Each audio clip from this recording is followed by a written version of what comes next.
I'm Sarah Wilson and you're listening to the Roots and All podcast.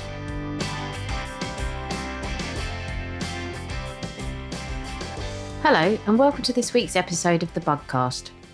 I'm afraid I'm still suffering from the dreaded lurgy, so to save you from my coughing and spluttering, and also due to popular demand, here's part 2 of Allotments with Louise Bell. I hope you enjoy it. Talking of bare soil being just a magnet for every weed within a 10-mile radius, what do you do with your plot over the winter if you've not got crops in it? The bits that... Well, I've got raised beds, which again sort of come... So I'm slightly mixing up the answers now. But when we were first trying to clear our own plot, which was shoulder high in brambles and buddleia and everything else, I found it incredibly helpful to just sort of set out the areas that I was going to cultivate and then concentrate on each. And now I find it sort of psychologically very helpful to go up and think, right, I'm just going to tackle this one bed today, rather than feeling like I'm trying to hold back a jungle that's encroaching on the whole area. So I generally, if I haven't got any crops in the soil, just cover it with a really thick layer of horse muck during the winter. Okay. You could also plant green manure, which is probably a really helpful thing to do when you're first starting out, if you're still really battling with the weeds, because if you get one that sort of grows quite thick and lush, it's obviously going to suppress the weeds, as well as adding some goodness to the soil when you come to dig it in. Have you tried to use that before? Yes, I have. Did you get on all right with digging it in? Yeah, I did. Actually, really? It was so thick that it was almost worse than any weeds would have been. How are you... So I sort of slice off or do it in strips. Yeah. So I would kind of slice off the top layer of the green manure and then take that round to the end of the bed. Right.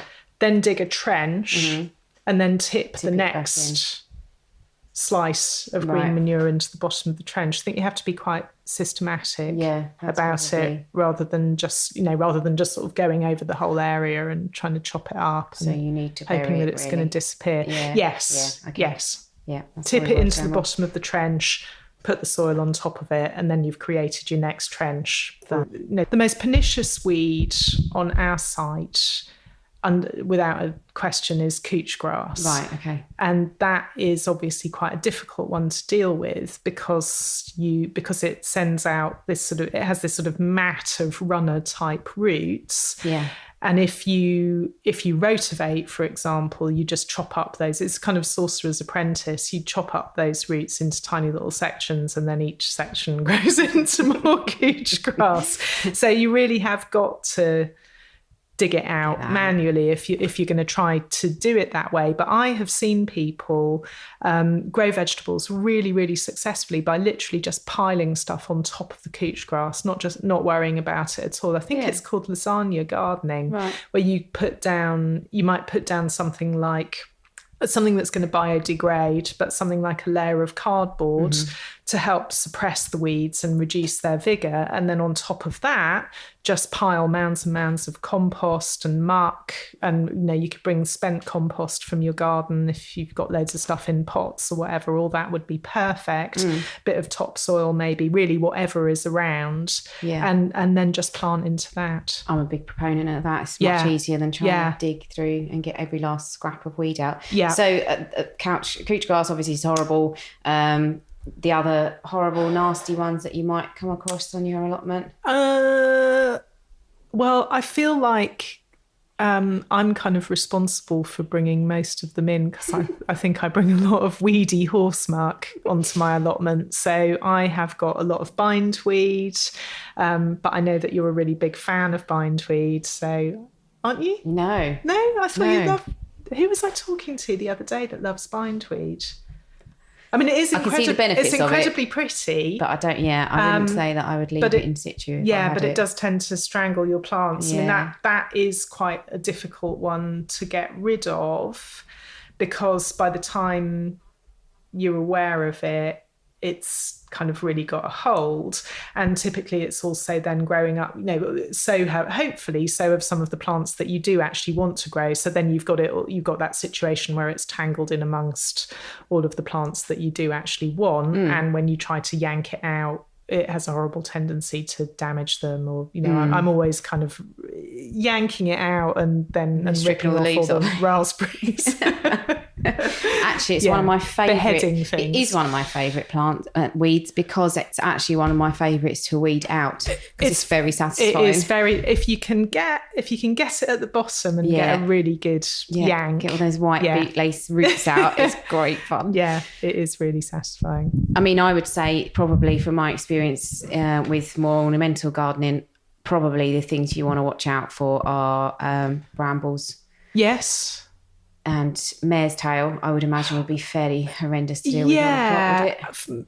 I think I'm sure it would. Fortunately, I've never seen it. We do have a pond area in the lower part of our site, which I believe is absolutely full of mare's tail. But we made a very, very sensible decision a few years ago when the council came to us and said that one of the local schools was interested in taking it on and having it as a sort of wildlife and recreation area. We said, how marvellous. And so would you like to come in? And so basically they came in and dealt with the mare's tail.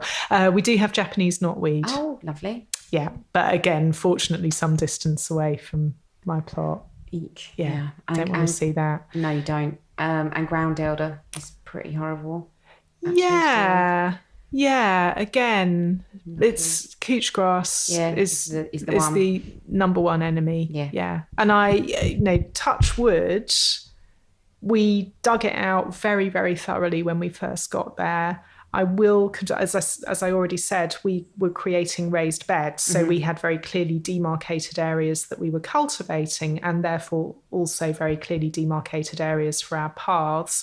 And we did actually use some glyphosate on the paths, just in that first phase of preparing the ground, and then covered that area with weed-proof membrane. And it's fine. I mean, it's full of other things now, but we were going to come on to self-sowers, aren't we? We are indeed. In fact, why don't we now? Okay. I'm not sure everybody's going to understand the concept of self-sowing plants, but can you explain a little bit about them? And have you let any loose that you wish you hadn't? No. Well...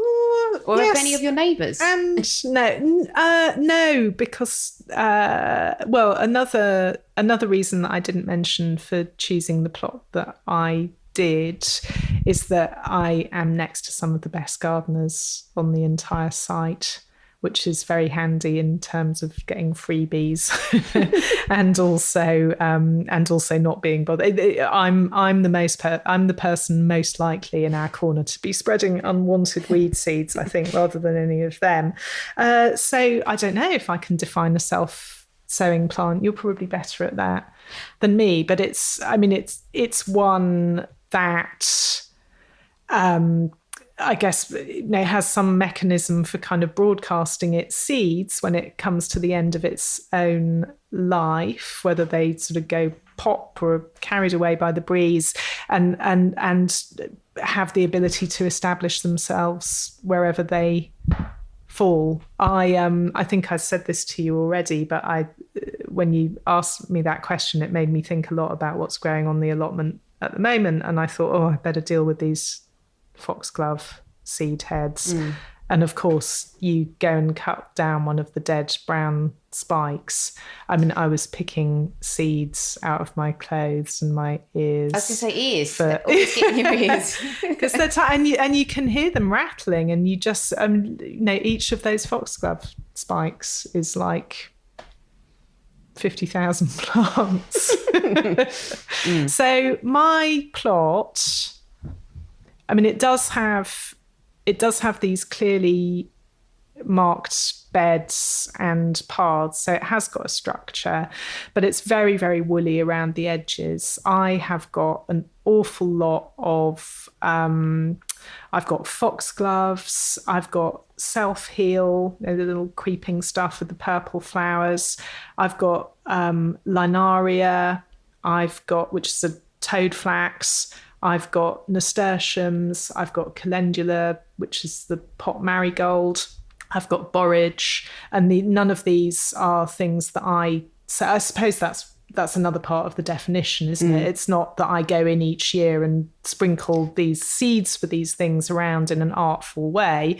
They are just popping up year after year. And if I made a bit more of an effort this year to try to keep them slightly under control, because last year the nasturtium situation was just beyond a joke. And forget-me-nots, of course, in the spring. Got loads and loads of those as well. But it's lovely, and I think that a plot should have a mix. Even if you're not growing flowers formally, it's wonderful to have them. Yeah. It looks beautiful, it attracts pollinators, and obviously that's to the benefit of your vegetable and fruit crops. And in the case of nasturtiums, it could be a sacrificial crop, presumably. Yes, it could be a sacrificial crop. Mine I actually feel like this year I'm really seeing that in action more clearly than I've ever seen it before, because my nasturtiums are covered in black fly, and there are very, very few on my French beans. Oh, well. So there you are. Crossed. And of course, nasturtiums are an edible crop in themselves. Yeah. The flowers, the leaves are fantastic in salads, and you can pickle the seeds at the end of the season as well, and they taste like capers. Yeah.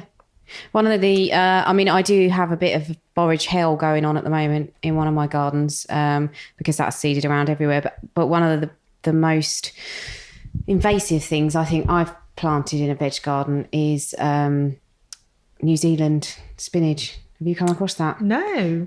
Is that one of the perpetual types? I think it must be. I don't really know much about it. My customer bought some seeds and I grew it, and it just went everywhere. Really? It's actually quite difficult to weed out. How did it? So was it? It was going to seed, and it was just and then going scattering everywhere. the seeds. Yeah. Huh. No. And it just came up everywhere. And I thought, and before I knew it, I literally had a carpet of it, and I was like, what's gone on with that? But I think chance would be a fine thing. So I can say something that's actually edible spreading itself around. Yeah, I'd be if you very want happy something, with that would be a good one. And if you had a light soil, I can imagine fennel would be a bit of a pain in the backside, because that does actually they do keep popping up. I have very, very little success with growing fennel because I'm a time is a big challenge for me at the allotment. Fennel is a crop that needs quite a lot of water.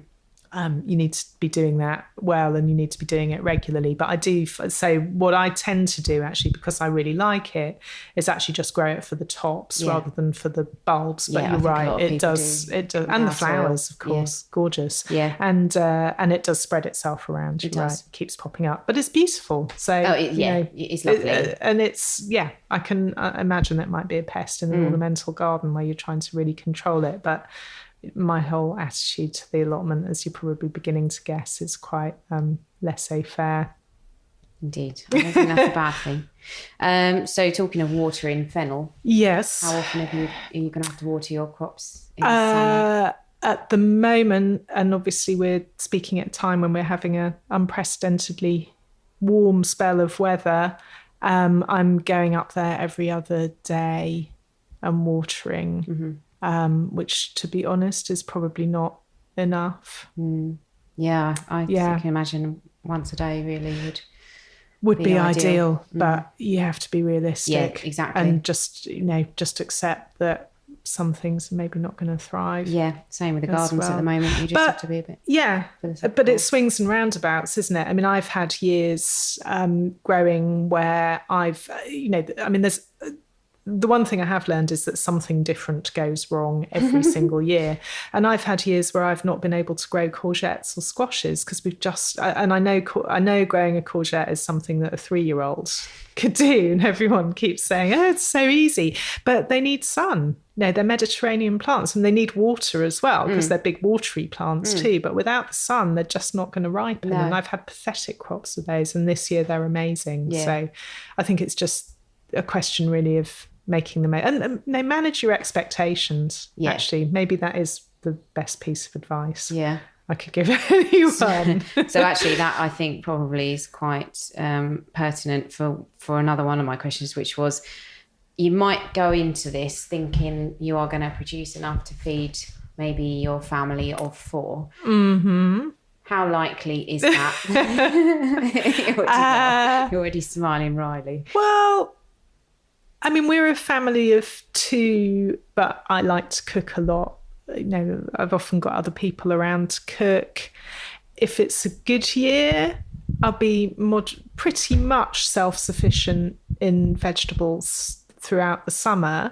But, that means as long as you're happy to make use of what you've got. Mm-hmm. And, for me, that is one of the huge, I'm really interested in cooking and really interested in learning more about what's in season and making use of it. Mm-hmm. So, I'm very, very happy to eat the courgettes. I don't get bored with eating courgettes. Yeah. If you wanted to have more variety, then you might need to go to the shops and supplement it a bit. But if you're happy with making use of what you've got, I reckon you could probably do it. Yeah, I think so. I mean, my neighbour, who is an incredibly diligent, very, very skillful vegetable gardener, she does actually now have 2 plots, but for a long time only had 1. And I mean, she wouldn't buy vegetables, certainly not through the spring and the summer and into the autumn. That is impressive. So it's possible, but it takes work. You have to be diligent. Yes. Yeah.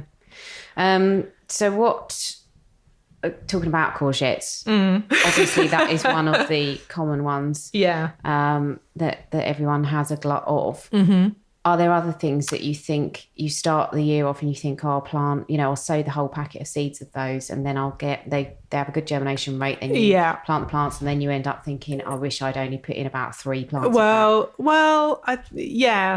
I suppose runner beans are the classic example, aren't they? I actually don't grow them, which I know is really controversial, a bit of a confession from an allotment here, but I actually don't like them very much. I find them quite... I prefer French beans. Runner beans I just find a bit sort of coarse and stringy. Actually, it's probably unfair, but I think I've got bad associations with... I ate a lot of them boiled to a slush when I was a kid, and that kind of really put me off. But, another reason not to grow them for me is that everyone else does, and they always have a glut, and people are always giving them away. Yeah. So kind of why bother to do it yourself, really? I mean, courgettes, I guess, they're almost like a kind of joke vegetable in that regard, aren't they? That you just can't stop. Bring on the marrow. Yeah, exactly. But you can always let them grow into marrows, and you can always give them away. Rhubarb actually is another thing. I got more rhubarb than I know what to do with. Wow. So you can always drop it off that. It's never a problem. Do you know, it went to seed incredibly quickly this year. Though I turned my back on it and we had a warm spell in May or whatever, and the next time I looked, it had thrown up some massive flower spike that's about 5 feet tall, and that was it for the year. So it did in one of my gardens, but in my other one where my client is very, very good at watering, it's still going. There you are. So that's obviously the key. So what are the most time-consuming or difficult crops that you've grown, and were they worth it? Because I can think of 2 examples, but go on, I'm going to let you go first. For me, things that I have tried to grow, so I no longer try to grow anything that is time-consuming and difficult. No, I've got a full-time job and I've got other things that I need to do in my leisure time as well, and I have learned to be realistic, both in terms of what I can put into the allotment and in terms of what I expect to get out of it. In the past, when I was younger and more enthusiastic and believed what they say in the seed catalogues, I've tried sowing things or tried growing things such as sweet corn. I've tried growing cauliflowers. I will never complain about the price of cauliflower again. They are so difficult. Actually, even things like cabbages, I find quite difficult because they need a really, really long time. They need a lot of protection and they need a long time in the ground as well in order to really, bulk up and form a proper heart. And the longer something is in the ground, the more can go wrong. The more it can fall victim to slugs or birds or diseases or whatever. So I just, the answer to your question is, if it's difficult and time consuming, don't grow it anymore. I mean, I think this follows on from something you said earlier, but I think the key to it is you have to grow what you want to eat. I mean, we were great. I worked in a vegetable garden, and we used to get the seed catalogues out, and we'd be sitting there in the freezing cold tea room going, oh my God, that sounds amazing. Oh, let's try that. And we ended up with all sorts of stupid things that were horrible to eat and were a faff to grow. Yeah. And actually, I think 2 of my biggest disappointments were asparagus peas, which they raved about in the catalogue, and it's like chewing on a bit of rope from an old boat. It is disgusting.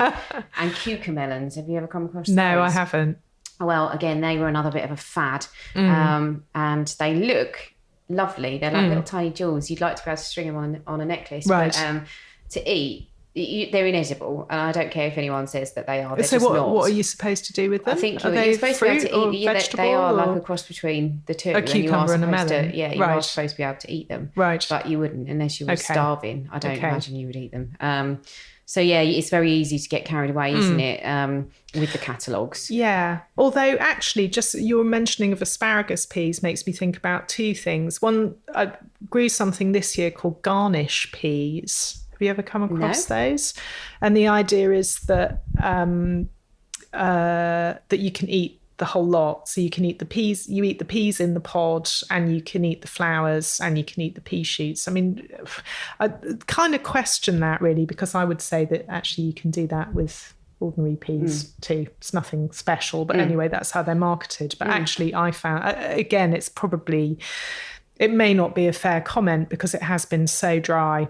And I found it really difficult to water as much as I should, but they were tough. After I'd chewed one pod for about 15 minutes, extracted all the flavour from it, I gave up. But one thing that does take up an enormous amount of space and an enormous amount of time, although it pretty much looks after itself, is asparagus.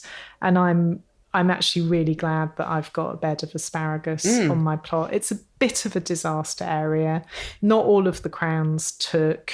And of course, it takes like 5 years before you find that out, which is really frustrating. But the half dozen or so that do produce a few spears for me every year, it's just such a treat. Yeah. I know it's not efficient use of space, but it's a miracle. Yeah. It's amazing. It is. Yeah. I really can love imagine it. That's a lovely thing to grow. So you've got your asparagus and you've got your rhubarb. Are there any other things in terms of perennial? Yeah. One thing I really like to have is globe artichokes. Although we're on clay soil and it can be a bit tricky to stop them rotting. I had some very old plants and I cleared those out and took cuttings, they're called slips, from them and replanted those, and one of them made it and is beautiful and the other one didn't, so that's something I'm going to replant next spring. But they're gorgeous. I mean, the foliage is wonderful. Every part of them is so beautiful, the foliage, the buds, and then if you leave them and they turn into flowers, they're fabulous too. And the bees like them, don't they? Yeah. And actually another one, and actually this is an example of something that's just seeded itself around. It's certainly not growing in the place where I originally put it. And actually I remember it being a complete failure when I put it in one of the beds. I've got a couple of amazing clumps of sorrel. Wow. Yeah, they've decided to grow in the path. I've seen that. I've had those seeds along with a whole load of alpine strawberries. Lovely. So yeah, I mean, there have been times this year where I felt like the paths of my plot are more productive than the actual beds. Well, that's because you're not trying to do anything with them. Yeah, exactly. Things are always best when they're not mucked around with, right? Yeah, that is generally the truism in all gardening. So apart from the garnish peas, was there anything that you did try this year that was novel, or are you thinking of doing anything new next year?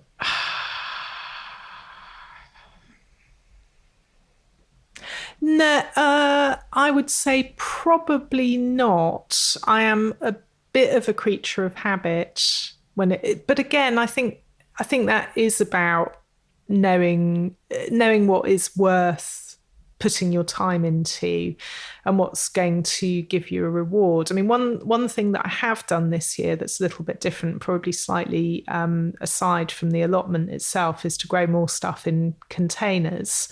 And I've been inspired to do that because of another project that I'm working on. And actually I found that to be very successful and productive thing too. So I've got courgettes, I've got squashes. Thanks to the sunshine, I've even got a couple of aubergine plants. Wow. I haven't got any aubergines on them yet, but they've got flowers, which is something. And I've been growing a lot of salads in containers as well. But I mean, that is also a technique that you can usefully import to the allotment, because it's a great way of creating a bit more space for yourself. You know, there have been times when I have, for example, used the bags that you can plant potatoes into and just stuck a couple of those on the paths when I've run out of space to actually grow things in the beds. So where do you start your seeds off if you are kind of growing in containers or even in the ground? Do you start them off in situ, your seeds? I do. It depends slightly on how much time I've got. I get better results from the things that I start off at home under glass, so either in a pot on the windowsill, or I'm lucky enough to have a small sort of glass house. It's not a greenhouse, but a little sort of wooden framed glass house thing on a patio. So I'll start things off in there. But of course, you have then got to prick those seedlings out, by which I mean take the small seedlings and put them into like a plug tray so that it can grow and become a plant that's then big enough to go into the ground. So that in itself is quite a time-consuming process. But of course, it means that you're then putting a sturdier plant into the ground. So it has got a much better chance of surviving whatever the allotment throws at it, whether that's slugs or lack of rain or whatever.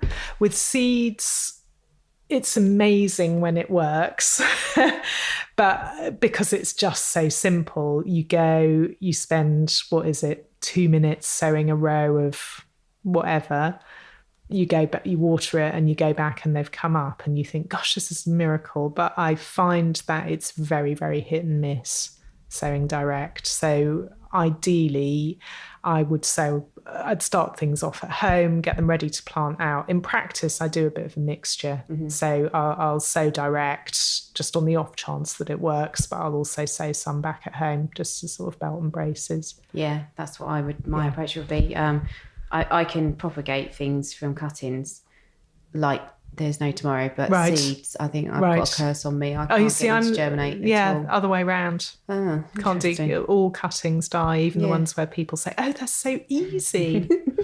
No, they're not. Oh well, you can't be good at everything. So what if you're pushed for time on your plot and you are literally sort of popping up there, after work? When it's all up and running and in full production, what do you think are the kind of best jobs to do if you can only do, say, one thing when you get there? Watering. Yeah. It has to be watering. I mean, this year, there's absolutely no question that that's the thing that you've got to do. In other years, when we have a more normal amount of rain, obviously if we've had a deluge earlier in the day, I wouldn't waste my time watering. I'd do a bit of weeding instead. But yeah, I mean, I would say in order, watering's the most important and then weeding has got to come second. I try at the moment to force myself to at least do 5 minutes of weeding when I go and grab a few things out. But watering is undoubtedly number one. Yeah, and I think maybe another thing that people sort of forget is that even if you're not going to use the veg or flowers or whatever's coming up, you do need to pick them, don't you? Because if everything goes to seed, then the thing dies. So. Absolutely. And I think you were you're going to ask me, aren't you, what's my one piece of advice? And I think I've already given it, but actually it is to flipping pick the stuff. And it sounds so obvious, but it's really, really difficult to make yourself do it. And you're absolutely right. You need to keep doing it. So with certain crops, such as French beans and peas, you actually need to keep picking them to keep them productive. With other things, I suppose actually that's true of the leafy greens as well, isn't it? Things like chard and spinach and things like that. You've got to keep picking those leaves to encourage the plant to then produce more leaves, rather than thinking that its life is over and it needs to produce seed in order to perpetuate itself. But the other thing about picking with those leafy crops is that actually you also need to do it to maintain the health of the plants, because you need to create some space around them and stop them becoming too congested, because otherwise plants like that will often get affected by mildew. Trapped moisture will have a very negative effect on them.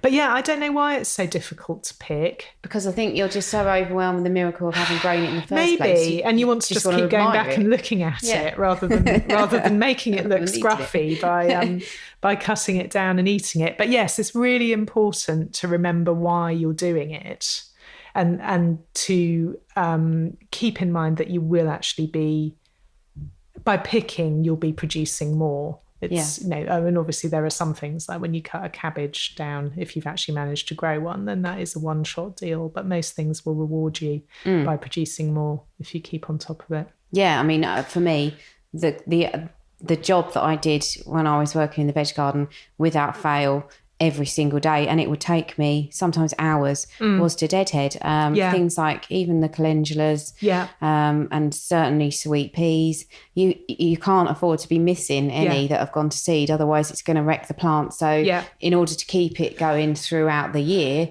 it was more of an issue for when I was working in the veg garden to also make it look lovely, which is a different kettle of fish, really. I don't really have to worry about that. No, but, in terms of overall productivity of a plant, it does need to be kind of picked or deadheaded. Yeah.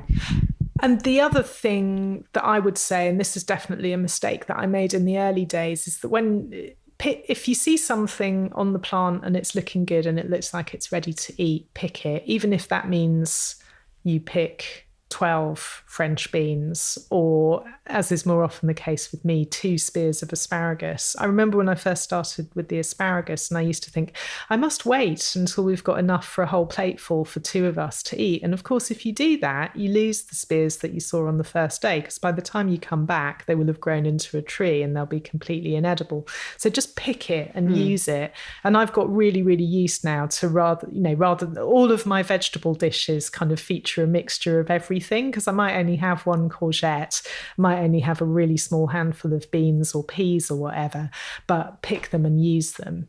Don't wait until you've got enough for a dinner party or whatever.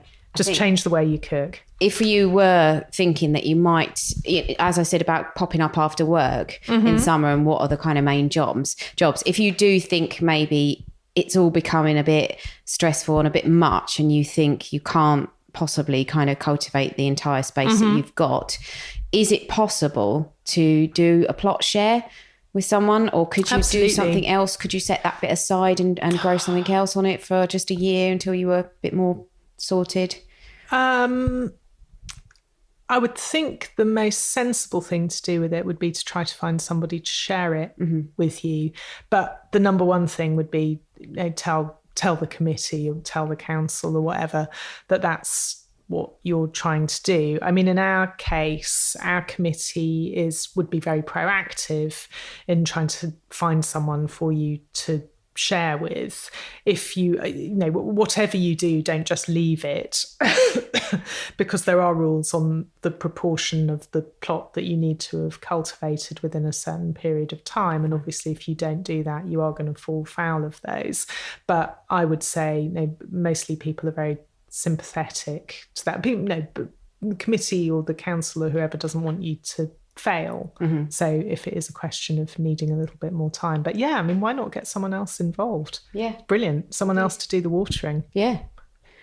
I must just ask you before you go, you said that about as well, actually, you did kind of answer my question, which was what was the good piece of advice you could give to someone? Yes.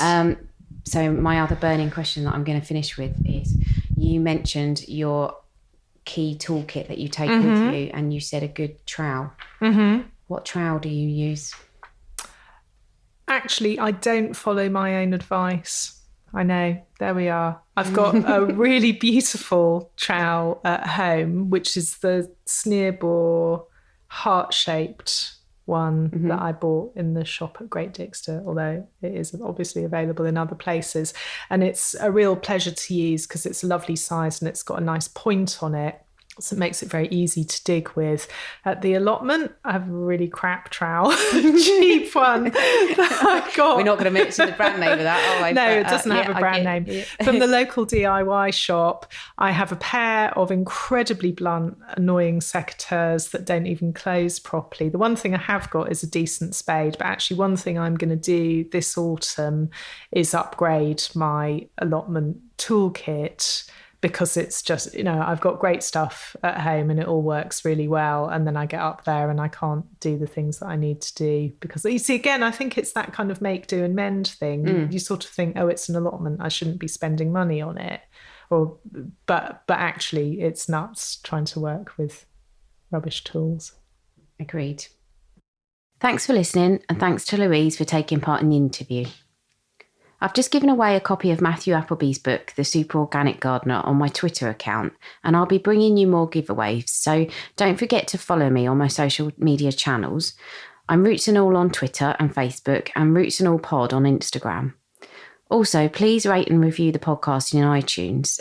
In an increasingly competitive space, people are more likely to find the podcast if it has more ratings and reviews, so please do that if you like the podcast and you'd like to help others find it.